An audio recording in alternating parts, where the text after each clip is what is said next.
Alors, Bezrat Hashem, les ordres de ce matin, Parashat Ekev. Patach, Rabbi Shimon nous enseigne, Tachaze min agin tavin veshapirin avu nahage, maré du Suata de Malka.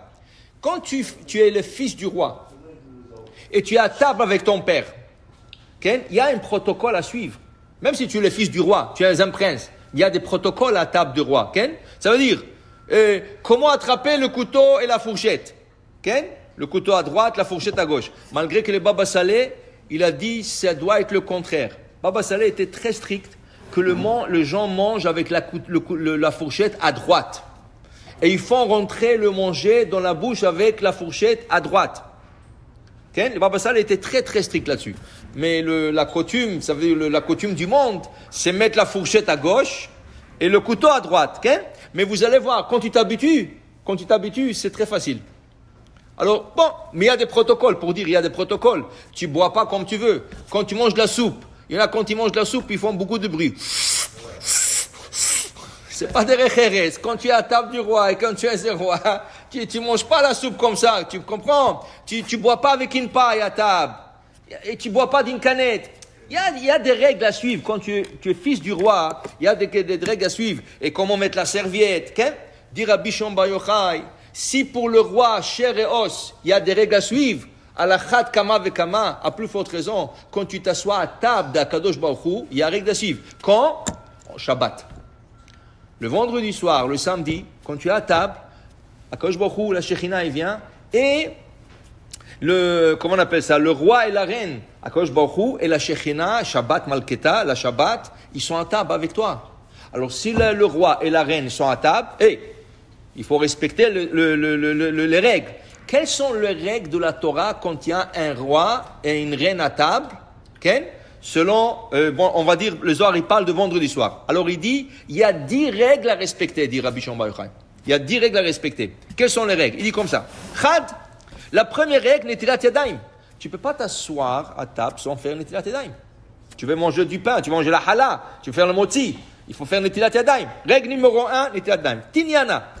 Règle numéro 2, les takana, shte kikarot le Shabbat. C'est très important d'avoir 2 chalot à table. Le Shabbat, le vendredi soir, le samedi midi et le samedi après-midi, la Souda Shlishit. C'est très important que le pain, il y aura 2 halot. Pas une seule, 2 halot. Des fois, tu n'as pas. On va dire, tu as mangé plus le vendredi soir, tu avais faim, tu t'es oublié, il n'y avait pas. C'est toujours bien d'avoir un paquet de matzah à la maison. Tu as un paquet de matzah. Il te manque une challah. Prends une matzah, ça va être lechem mishne. Tu as une challah plus matzah, lechem mishne. C'est pour compléter. Des fois, ça peut être maisonnote. Ça veut dire si tu as un rôle qui est maisonnote, ça peut aussi compter dans le cas qu'il n'y a pas. Mais c'est important que ce soit 2. Il faut 2 pains pour faire le moti. On appelle ça lechem mishne. Après, il dit tlita, le numéro 3. Le mechad tlat sudatin. C'est important de manger 3 repas. Et c'est important de mosif chol hakodesh. Ça veut dire que le repas de Shabbat, le plus tôt que tu peux le faire, c'est le meilleur. Comme ça, tu ajoutes du vendredi, qui est le jour profane encore, tu l'ajoutes dans le Shabbat. Alors si tu peux faire en été, le Shabbat plus tôt, c'est mieux. Pourquoi attendre le Shabbat plus tard? C'est mieux encore plus tôt. Plus tôt le Shabbat, c'est mieux. Oui. Parce que là, qu'est-ce que tu as fait? Si tu as rentré le Shabbat plus tôt, ça veut dire que tu as pris une partie de la journée de vendredi, qui n'est pas encore Shabbat, qui est la journée de vendredi, et tu l'as ajouté dans le Shabbat. Alors, au lieu de rentrer le Shabbat à 8 heures, tu l'as rentré à 7 heures. Qu'est-ce que tu as fait? Tu as pris 1 heure du jour profane et tu l'as rentré dans le Kodesh. Mosif Michol à la Kodesh. Tu as ajouté du jour profane dans le jour sacré. Tu as fait 1 heure de plus dans le Shabbat. C'est bien. Après, il dit ici, 4e chose, Revi'a, l'an'ara patora bishraga, d'avoir le bougie de Shabbat à côté de la table. On a dit que déjà dans plusieurs cours, que pour le séfarade, on ne met pas le bougeoir à table. D'abord, il y a beaucoup de problèmes halachiques et problèmes techniques.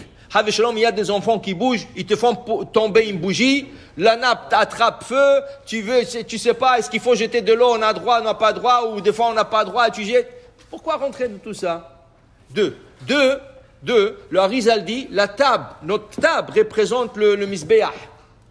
le chandelier de Shabbat, il représente le candelabre. Est-ce que le candelabre était sur la table? Non. Le candelabre était en face de la table. Alors la même chose, on met toujours les bougies de Shabbat en face de la table de Shabbat. Et ils éclairent sur la table de Shabbat. Comme ça, le vendredi, quand tu fais ton kiddush, tu regardes aussi les bougies. Alors il dit ici, c'est important que le candelabre soit en face de la table. Si c'est possible, si c'est pas possible, pas possible. Mais c'est important si on peut l'arranger de telle manière. Chamisha'a, cinquième chose, kos de vaychulu. Avoir un verre pour faire vaychulu. Et le verre, ça doit être le meilleur verre que tu peux. En argent, c'est la meilleure chose. Sinon, deuxième choix, cristal. Cristal, c'est le deuxième choix. Sinon, n'importe quoi, mais c'est bien d'avoir un verre honorable pour le Shabbat. Après, Shetita 6. Les meve al patora, mile doraita. Toujours préparer un dvar Torah pour le Shabbat. Avec ta femme, tes enfants, des invités, toujours tu fais un dvar Torah. Okay? La paracha, quelque chose de la paracha, quelque chose. Ça peut être une halakha, mais toujours c'est important d'avoir un dvar Torah à table. Après, Shevi'a d'allonger le repas de Shabbat, peut-être un pauvre frappera sur la porte et tu vas lui donner à manger. À l'époque, il ne donnait pas la tzedaka de l'argent. À l'époque du Talmud, il donnait le manger. Alors quand tu étais à table et le pauvre tapait sur la porte, quand il t'est trouvé à table, tu l'invitais. Quand tu lui donnes, il a un peu honte. Mais quand tu lui dis, Baruch Haba, viens, assis-toi avec nous, alors tu allonges un peu le repas de Shabbat. Il y en a qui sont pressés. Non, le Shabbat, tu allonges le plus possible sur la table de Shabbat, tu fais le plaisir de Shabbat, pourvu qu'il n'y a pas trop, qu'ils ne disent pas trop de bêtises, mais ça, c'est mitzvah d'allonger. Après, Temina'a, numéro 8, Netilat yadaim b'mayim acharonim. Tu as fini de manger, mayim acharonim, très, très important, comme dit le Rav Ben Ishraï, c'est la part du Satan.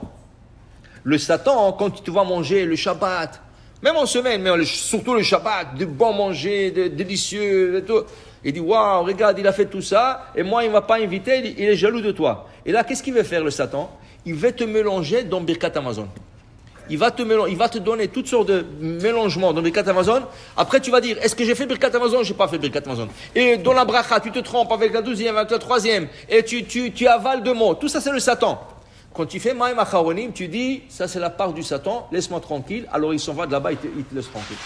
Alors c'est très important de faire Maïm Acharonim.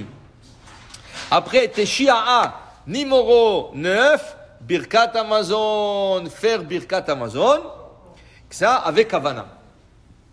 Que tu as mangé, Vachalta, Vesavata ou Berachta. Fais Birkat Hamazon. C'est la seule bracha qui est de la Torah, on a dit c'est la seule bracha qui est de la Torah. Dans ce cas, tu feras Birkat Hamazon. Asira'a, numéro 10 dans le protocole de la table de Shabbat, Kos de bracha. Ça, c'est pas tout le monde qui le font. Il y avait une coutume que les gens, quand ils finissaient le repas de Shabbat, il y a 3 hommes à table, au moins 3 hommes, ils prenaient un verre pour faire Birkat Hamazon.